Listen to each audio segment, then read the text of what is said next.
And you don't want to get to the point where you're just trying to stand up from the couch and you're just like, Yeah, no, I'm and at that then point. next That point time, that point was like well, 8 months ago.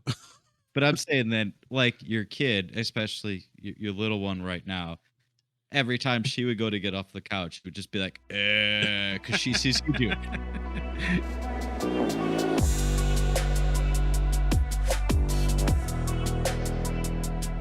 All right, so we talked about working out last time.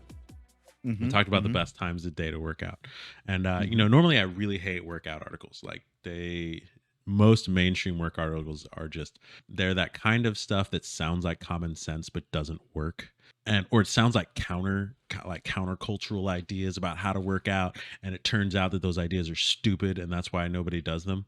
That's why it's the 5 secrets, because they're dumb and they don't work. If anybody tells you they have fitness or workout secrets, what are you going to do, Chris? I'm going to listen to every word they say and hang on them. Okay, well, good luck with that.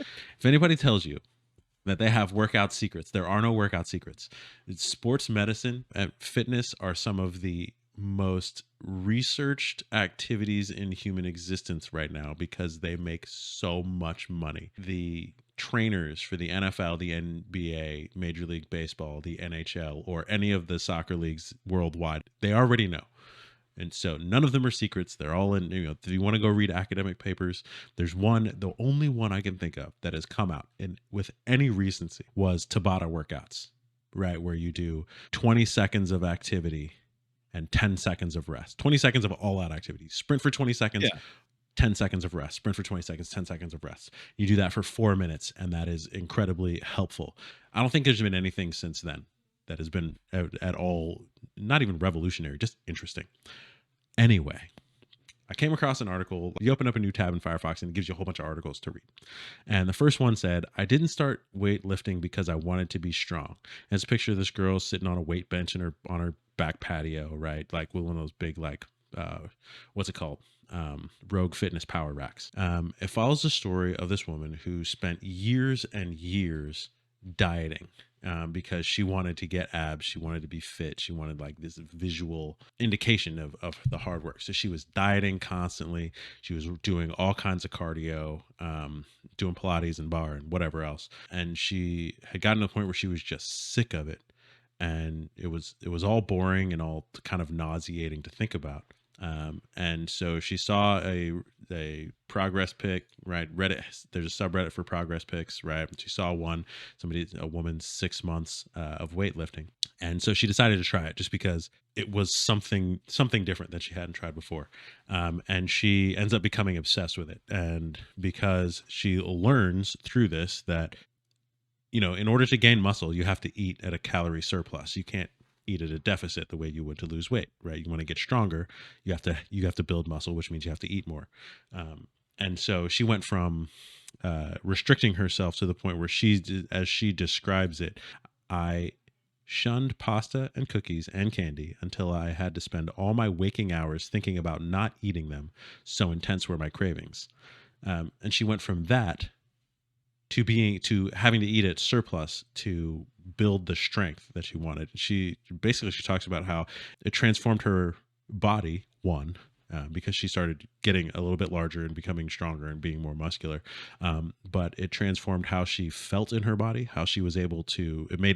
Talks about how it makes everything easier, moving boxes around, moving her body around, doing different motions throughout the day, just in life. And it transformed how she thought about exercise and how she thought about her body and what her goals were. When I first started lifting, other women trying out strength training would reassure me that you don't have to worry about getting bulky. But now I know that I didn't have to worry, not because it would never happen. I didn't have to worry because becoming bulky would be the best part. As far as exercise articles go, this is one where I think this is an amazing transformation for somebody from being super obsessed with draining every ounce of fat from their body, and transforming that into being obsessed with health. Right, being obsessed with strength can turn into a negative obsession if you take it too far. But being focused on health and getting joy out of achievement, even a small achievement, like I lifted 5 pounds more this week than I did last week, but like actually seeing that instead of killing yourself to be thin. I was wondering what you think about. What do you think about? What do you think about that transformation? I think that's hugely important. At this point in time, we need to stop worrying necessarily about draining that body fat and just accepting who we are.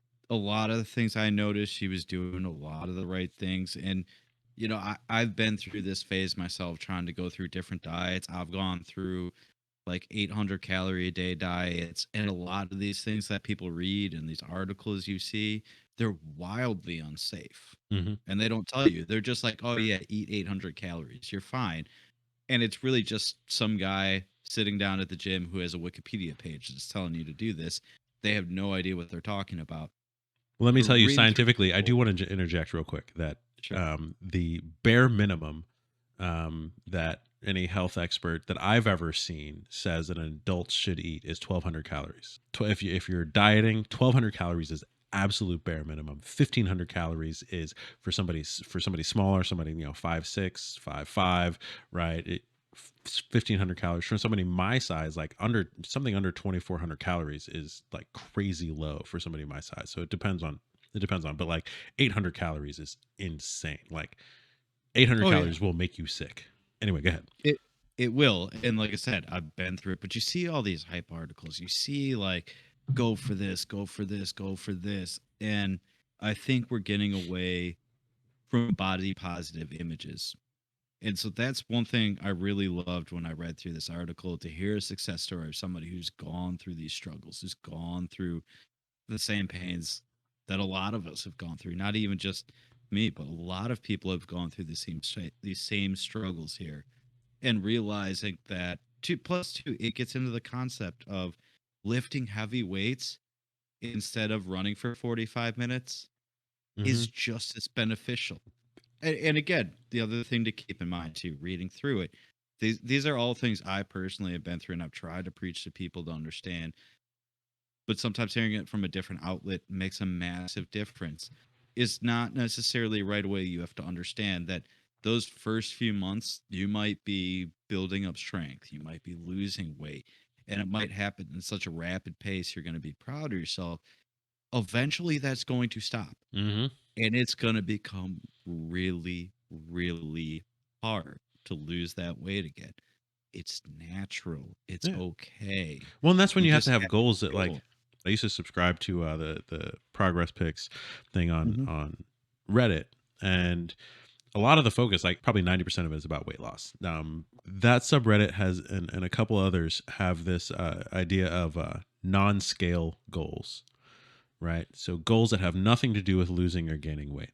And that's really important. And one of the things that I appreciated that she focused on, because like when she started building muscles, she completely abandoned her idea of like whether or not she needed to lose weight, right? Whether or not she needed to lose Yeah. fat, right?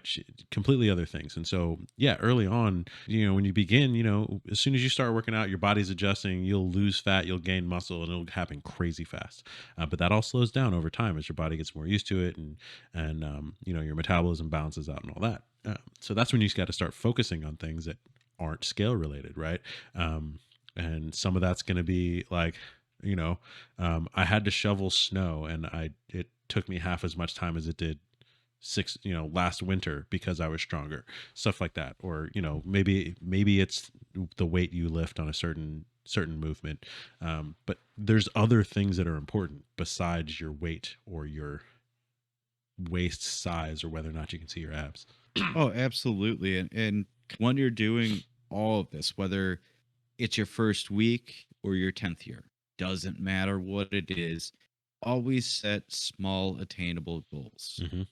So even if it is like you've been doing this for 10 years every day and you say, I just want to lose 1 pound this week, working out is just as much mental as it is physical. And that's a common misconception. And I think she kind of points it out there in this article. That's is such a massive aspect of your exercise and your life, and that it setting up those small attainable goals, not just in working out, is something you can do in life there. Because once you achieve a goal, you have a sense of euphoria, you feel better, Hmm. you're happier. So take that aspect of this and apply it elsewhere. But Yeah, really, I I mean, could see her doing that. It's funny because I used to work in advertising.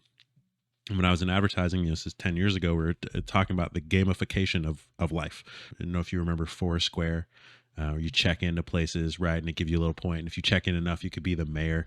I used the shit out of that. I was the mayor of my apartment building, of my office, of the bar down the street, because you get the little hit, right? You dedicate a little time to it, dedicate 12 days in a row, you check into this place, and bam, now you're the mayor, right? And it's little things like that. And so there's an app, bodybuilding.com has an app called Body Space that kind of allows you Mhm. to do that, right? When you do that, you can track your workout. So my goal for a long time getting stronger, and now, I'm in middle age now. And so I'm not going to focus on getting stronger so much as just not getting weak. But when I was doing this, the focus was this week I'm going to lift 5 more pounds or 5 more reps than last week on this exercise. Maybe I can't do more weight, but then I'll do more reps. But that was an easy thing, right? I'm tracking it, right? It tells me how many pounds I lifted. Oh, this week on this workout, I lifted 1,000 pounds total more than I did last week. So yeah, I get a little bonus there. And so yeah, like that little hit of serotonin, I think it is. It helps boost your Yeah. motivation to continue doing the thing. So yeah, small goals, and that's not just a fitness thing. That's a life thing. If you're cleaning the Oh kitchen, yeah. set small goals, right? But and the other thing, she doesn't point this out, but as somebody kind of who's been through this again as well, it's important to have a good support group around you. Hmm. And that support group doesn't necessarily mean that these people are going to do a whole bunch for you. It's something as simple as them coming up and saying, "Hey, good work," giving you a high five. I can't tell you the amount of a difference that makes when you're unmotivated to get up to go to the gym. You're unmotivated to do the work. It trust me, we all sit there on the couch and we think life would just be so much better to sit here and just be fat. Because it Yeah. is really a lot easier. I was thinking that a couple of days ago when I ate a 10-ounce bag of Cheetos while playing FIFA. I forget was the comedian Jim Gaffigan had a bit and he's like, "Oh, if you we all have that friend who we look at them and they just look so unhappy being healthy and thin and they're like, why don't you just go back to being fat? You look much better fat." Well, since so when I started grad school, I started grad school, had the baby. I didn't have the baby, obviously, but Mhm. somebody who lives in my house had the baby. Uh, for two years, I didn't get into it. And then, oh yeah, and then 2 months later, COVID hits. So 2 years, no gym for me because just circumstances made it impossible. Sure. And while it is easier to not go to the gym, it is not easier to like uh, pick up suitcases or put on like get. It's not easier to ride the motorcycle. It's not easier to play with my kids. Like there's a whole bunch of shit is harder because I don't go to the gym. And Well, so it, and you don't want to get to the point where you're just trying to stand up from the couch and you're just like, ugh. yeah, no, I'm And at that then point. next time, That point was like well, 8 months ago. but I'm saying then, like your kid, especially your little one right now, every time she would go to get off the couch, she would just be like, because she sees you do it. You Imitating. don't want No, no, that. no, Yeah. dad. It's hard for daddy to get off the couch. It's supposed to be hard to get off the couch. Yeah, right. Yeah, I definitely don't I want had that a happening. I had an old coworker who would always just make like a whole bunch of noise when he was bending over, just be like, "Ah," and I would ask him, be like, "What? Are you okay?" It's like it's easier. It helps ease the pain if you Yeah, make noise. release that tension. But that is one of those times you don't want art imitating life. Right. Your baby get up to the couch after you'd be like, "Ugh." I mean, Yeah. maybe she if her voice is that deep at this point, you have bigger issues than just her mimicking you getting off the couch.